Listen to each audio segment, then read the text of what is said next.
So today, I'm going to cover what to look for in a Fox body car.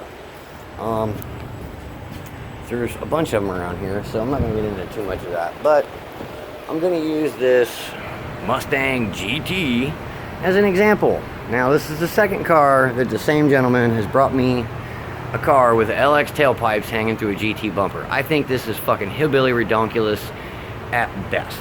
Yes, a 93 Cobra bumper may fix this LX bumper, but it is a GT car. Now, the side skirts on this car, they're rough. Body molding's rough. Is it 100% straight? No, it needs a real good bit of body work on this one. But what I'm going to mainly cover here is looking for under the car and frame rail rise. You can see here, this front seam here on the front of the floorboards, just a little bit of rust is starting here. This is one section where usually you see rust on all of these cars. And I don't care what side of the car it is. This car is rather clean. The only bad spot I can find in this whole car is where the floor has been torn open here. I would assume by a very, very heavy passenger. And you can see where it's been a minute and it's rusted a bit around that. That's about it. The jack rail in this car has been bent over quite a bit from jackasses. So I would not call this a 100% clean car. But it is very solid and rust free. So I would say this is about a 95% car.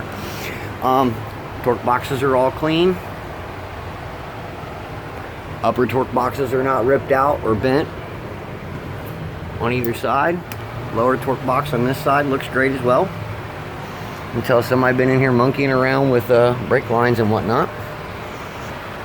But we're going to get into the rest of, oh, well, what about the front frame rails? What about the shock towers? You can see what I was talking about with the body moldings here. They're just not great. I'm not a fan. Beginning of the video, you've probably seen the notch with the GT ground effects on it. Guys, don't do this. It's hideous. Some of you love it. I get it, but I don't.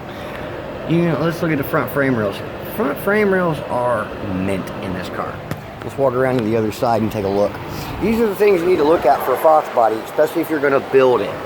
Front frame rails are in excellent shape, as you can see here. So now we're going to inspect the inside of the frame rails. These are the main rusting points on your Foxes. Other than exterior wise, I see a lot of these cars, and I've become quite the expert on these, especially when somebody cluster fucks one together using various years and various parts and whatnot. So don't do that. Every year the Fox body changed. Every 2 years something changed. Okay, let's look at these front frame rails. Oh yeah, see, they're nice and solid. No rust in the lip. The strut tower don't have no rust. This side's clean as a pin too. And you can tell this car isn't the cleanest. It's been sun faded. Ray Charles tried to paint the hood and the mirrors and the door trim. Sunroof, I would assume it's going to leak just because of, big crack in it. Yeah, it's going to leak. Now, if you see rust in the roof of the car, especially at this, you'll see it in the early cars here where the seam meets the quarter.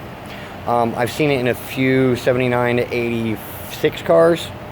Some of the 86 cars, some of the early cars too had holes in the frame rail, and that was bad because moisture and water would get down inside there. And I was down looking at one once and stuck my finger in there and drug out a bunch of rust from the inside of the frame rail, because that's what happens. The frame rails rust from the inside out, guys. But you know, this is a very, very clean Fox body. If somebody was trying to build one, like say if you were doing a frame off resto or trying to build a drag car, this would be a great starting point for someone. Now, if you're just looking for a great driver, yes, this would be it. Don't go out and total this. I know a lot of kids get a hold of these things and then total them. That's not always the best thing in the world. But this is a very clean example.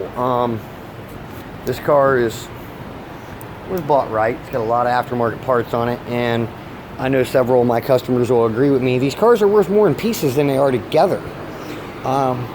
Kid had this car up for, it's got a big nasty cam in it, trick flow, twisted wedge heads, trick flow intake. It's got 60-pound injectors. It's head studded. I mean, this thing's begging for an on-3 turbo kit to be put on it and turned up.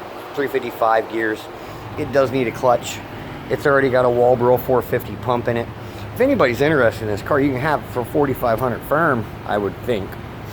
I'm not going to say that for sure right now because I'm not sure what the owner of this one's going to do with it. But yeah, there's a couple of changes. I got to figure out why it runs like poo. So that's going to be the next step in this one. But thanks for watching. Make sure you keep an eye out. The On3 Guru, the Fox Body Guru, the Mustang Guru, whatever you want to call me, I don't care. Call me Gearhead Rob, call me asshole. I don't give a fuck. Thanks everybody for watching. Make sure you stay tuned. Gearheadbuilt.com for all your automotive needs.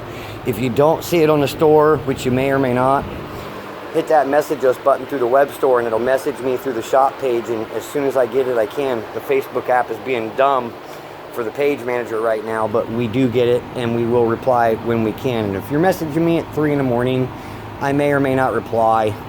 I may not reply on the weekends either, but I'll get you taken care of. All right, guys, have a good one. Oh, and remember, patience is a virtue.